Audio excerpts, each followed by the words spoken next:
All right, so I've got a question here from Randy S., and he's asking if your battery is starting to show signs of discharging faster than when it was new, will recalibrating the battery fix this problem or just help extend the battery life? And he's also asking how often you should recalibrate the battery. So in the event that the battery is discharging really quickly, that's what the recalibration tool is for.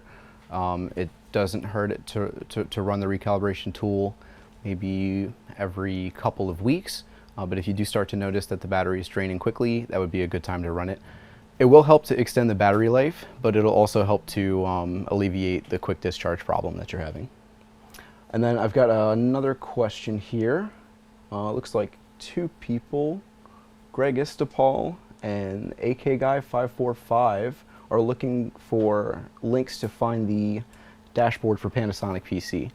And if you actually go and Google Panasonic Toughbook drivers, I'm going to maybe try to include a link for this for you guys.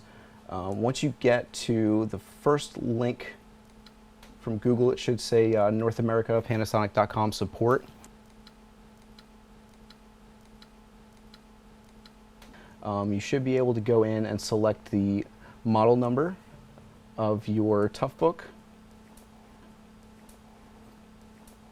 and the operating system that you're running. And then once you get to that point, you can scroll on down to the page and there will be a link right there that you can download. And maybe you should also note that that application is only available for Panasonic Toughbooks. All right, well, thank you guys for watching. Please hit that subscribe button and that bell button so we can notify you of our newest videos coming out.